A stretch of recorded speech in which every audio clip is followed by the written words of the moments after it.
I see people who I'm like, hey, you look cool, let's connect, or, I like your outfit, let's connect. Hi, I'm Mackenzie Harding. I'm a freshman and my major is in advertising, marketing, communications. My name is Phillip White. I am a junior at the Fashion Institute of Technology, and my major is production management for fashion-related industries.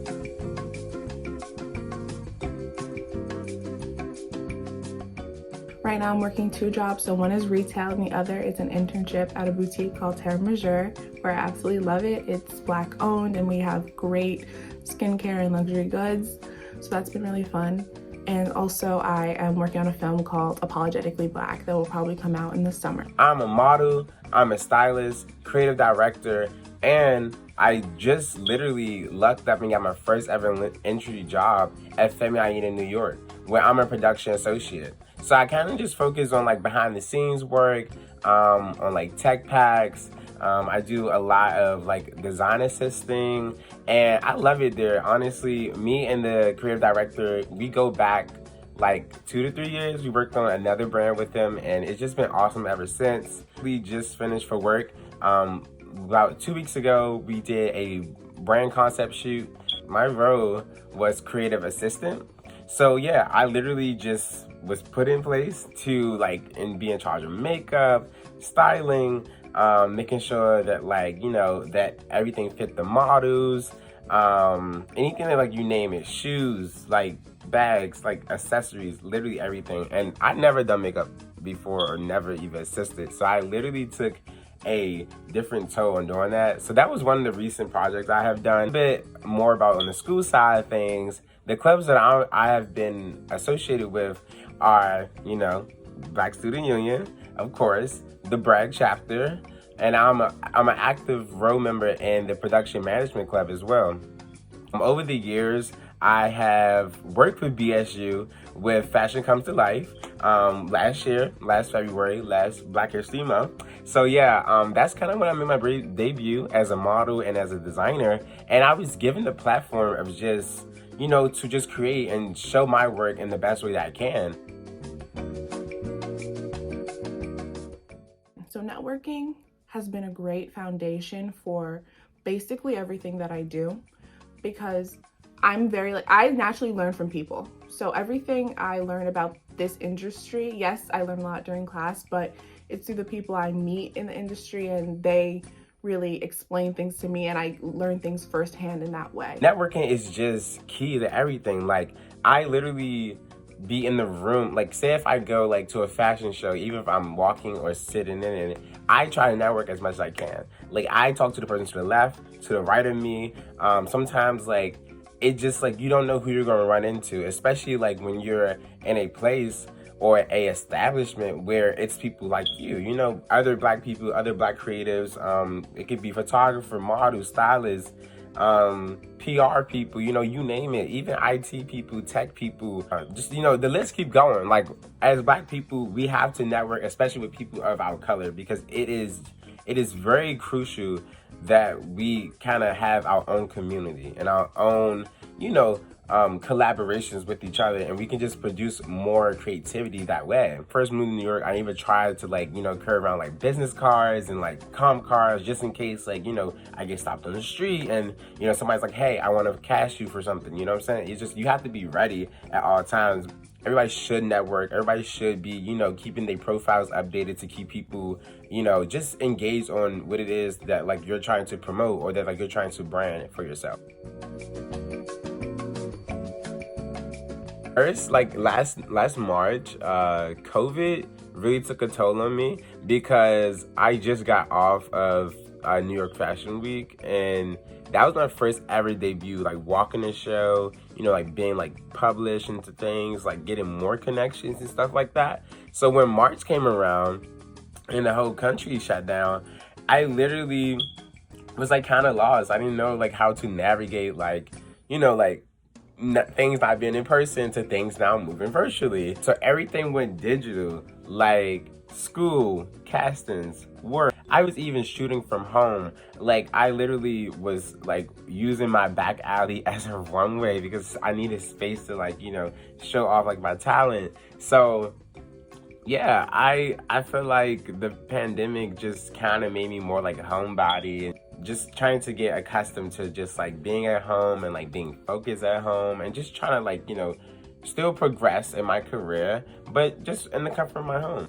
So now, because of COVID, everything is completely online, where normally I would be going to events, which is a good and bad thing, I think, because now obviously you can control what people know about you based on what you put on your social media, but also you don't get to have that same connection with people when you meet them in person.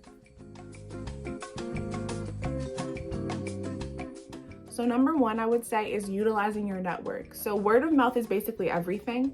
So the people who already know you and trust you and know your work ethic, those are the people who can put you on to other people who will potentially hire you or collaborate with you. Your resume, try to keep your resume very much top notch. Try to keep it, try to keep yourself involved in things. Because your resume speaks a lot of words. You don't know who. People, especially in New York, everybody know each other, especially if you're in the fashion industry, music industry, entertainment industry in general.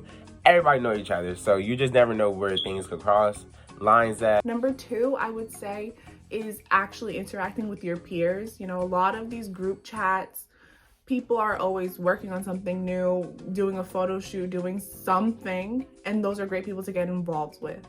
Second thing I would say is keep your social media platforms up to date. Your LinkedIn, your Facebook, your Instagram, your Twitter, your TikTok. Keep people interested. Number three, I would say, is just be unafraid to reach out to everybody. Even if you don't get a response right away or a response at all, there's no harm in reaching out to a small business, texting someone who you really admire in the industry and saying, hey, how'd you get here? I would love to have a Zoom call with you or have coffee with you. It's no harm.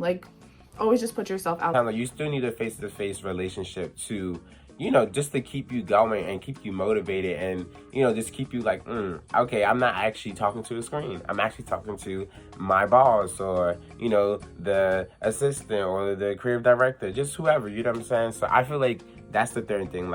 Still try to make the face-to-face contact, try to stay 6 feet apart, wear your mask, sanitize, wash your hands kind of thing. But just sometimes you need that in-person experience to get, just to keep you motivated. And then plus you never know who you're gonna walk in a room with. You know what I'm saying? You can walk into a room with an A-list client or an A-list celebrity.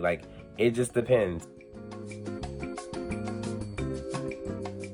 Black definitely has affected the way I have been networking, only because I've been put into a lot of situations where I'm probably like the only black guy, the only black male in the setting, or sometimes my appearance really just strike people to be like this person looks dope, this person looks cool, kind of want to get to know them. Or sometimes vice versa. I see people who I'm like, hey, you look cool, let's connect, or, I like your outfit, let's connect, or, nice shoes, let's connect kind of thing. So sometimes it'd be spontaneous and vice versa for me.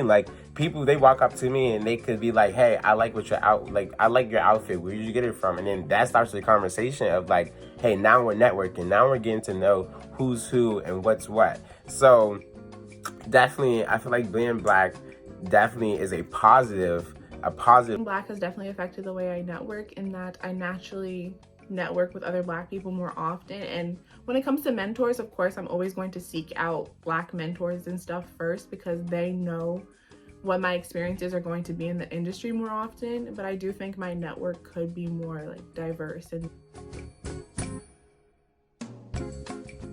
so number one, LinkedIn. We all know this. All our professors say it, but it actually is such a great tool. And honestly, with LinkedIn, anyone you message or reach out to, they're gonna respond most likely.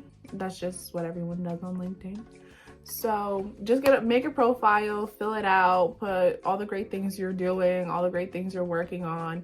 If you're not working a job right now, you can always be working on some sort of project and use that. And there's great things online right now. There's great little volunteer stuff online, all those types of things you can be working on right now. Also, just make sure you have a strong presence on whatever social media platform matches your industry. So if you're a photographer, have a very strong Instagram page. Same thing if you're a filmmaker, YouTube, so on and so forth. Resources that I can say that are super, super, super helpful for networking is number one, underscore Av. Like help you out with like anything. Like it could be from grants, projects, opportunities, modeling, like so much. It's so much like that. I love underscore Av.